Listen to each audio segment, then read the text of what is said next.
if I might follow up to Chuck's questions. Mm-hmm. The emails that have been obtained show you were approached to do this job in January. Mm-hmm. End of January, yeah.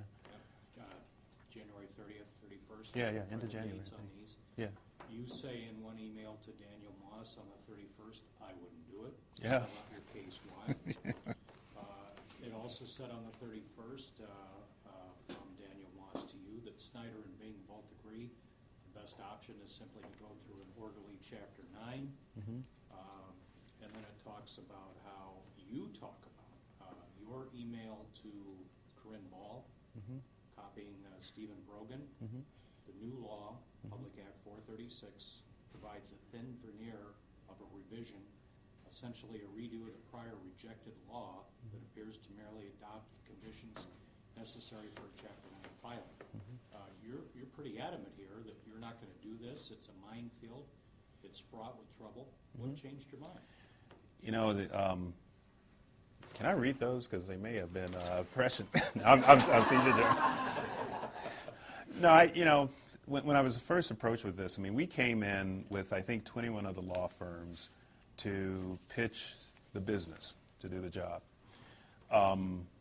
And I wanted very much to do the legal work because I enjoy the legal work. I enjoy the intellectual stimulation. You know, we had done Chrysler, we had done Dana, we'd done a bunch of other cases. And I enjoy being a lawyer, and so I was very interested in doing legal work. I was then approached about the possibility of being the emergency manager because I think I probably had piped up saying you're never going to get this done without one. And somebody thought, well, this poor schmuck is going to, volunteer. Everybody step forward. And my initial response was I didn't want to do it. There are a whole bunch of issues, personal and professional. I was very comfortable where I was. I was doing quite well in that environment. I had managed to develop some measure of material success, at least, hopefully spiritual and moral as well, but some measure of success in my chosen field. And frankly, I was sort of, for lack of a better word, at the top of my game as a lawyer and was slated to go on to do some other things. So why would I give that up? It was my first response.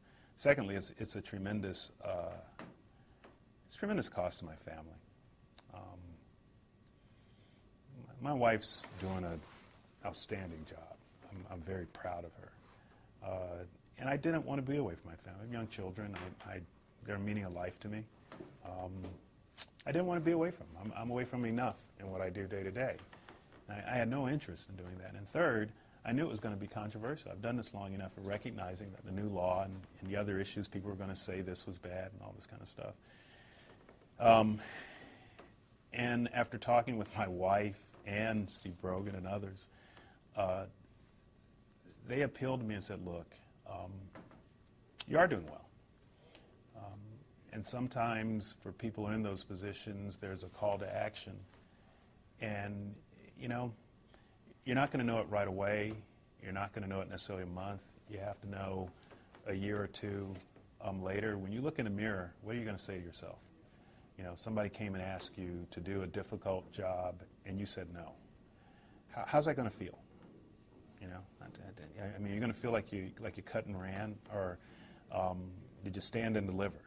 And one of my friends, he got all heavy on me. He says, "Hey, man, Crispus Attucks was the first person to die in the Revolutionary War in 1775. He was a black man. He died for his country, defending schoolboys against, redcoats. And, we got people in the field. And, hey, it's the anniversary. This year is the anniversary of the civil rights marches.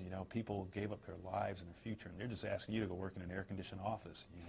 You're going to punk out, and this is my buddy, and or was, yeah, Charles, and after hearing all that, I just said, you know what, it's a year and a half.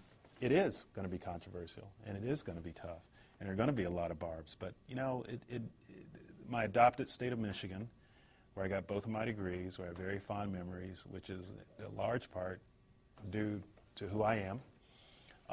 A city that is predominantly African American, and there are a handful of us in this restructuring business that are African American. Perhaps would appreciate someone who, when I look At the people in the city, I see my cousins, I see my mother, retirees, that's my mother, okay? I see my grandmother.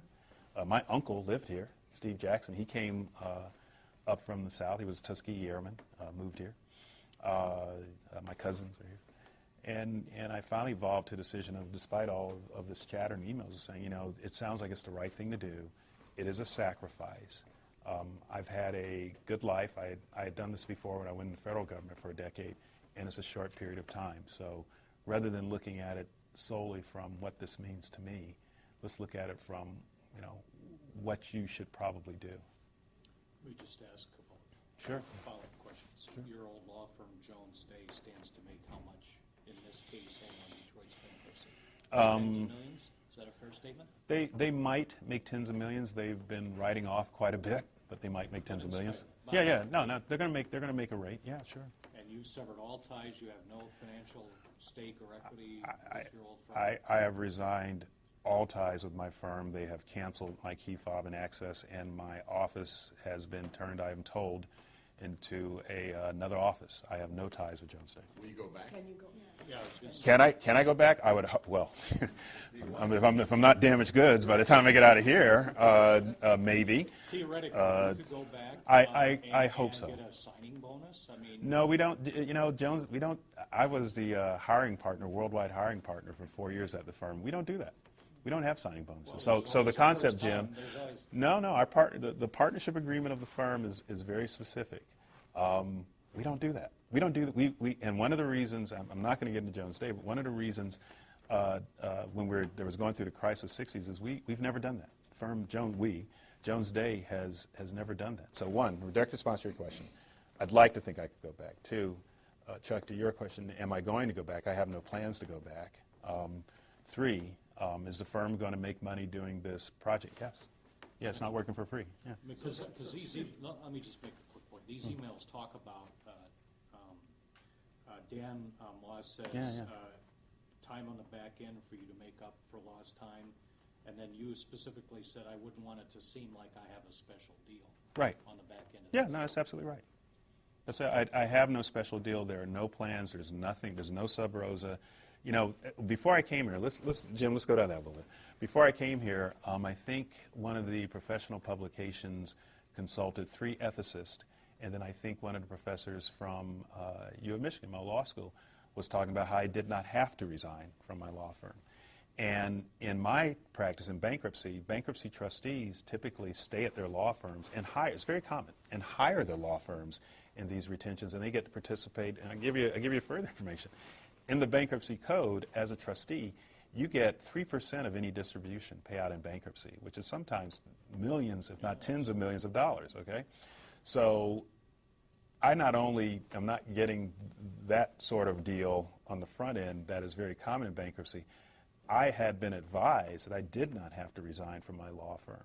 But in order to try to do this in a little bit better way and remove the optic or any questions of conflict, which we're sure to follow, and I think those emails talked about that, and in order to remove the concept that I did have a back-end deal, because my colleague that was saying that was just saying that in terms of, oh, you know, you'll come back and make money. I say, no. It's going to be a clean break. I don't want anybody in the firm or outside the firm to think that I have some sort of sub rosa back-end deal, because I don't. There's no representation. And 3, I'm going to do this by the book, both in terms of what's the highest and best way to do it, but more importantly, inconsistent with the way the firm behaves, because I was one of the leaders of the firm. And if you put on the cloak of leadership, you don't cut a special deal. You do what's supposed to do for everybody else. You know, follow me. This controversy was going to be there with this. Why that law firm then, if you knew, I mean, if everything else you're doing Right. is, you know, obviously. Why?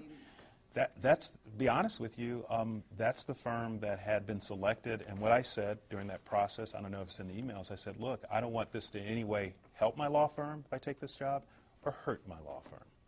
I want it to be a decision, and I would have worked with anybody who had been selected.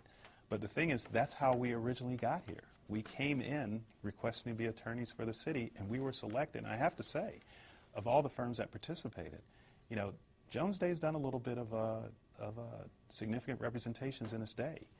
we've got labor issues, we've got environmental issues, we've got finance issues, we've got structured finance, we've got bankruptcy, we've got litigation, we've got appeal. You know, Jones Day has the ability to handle all those issues. So the folks who've been concerned about this point to those emails and say, Sure. you know, this clearly shows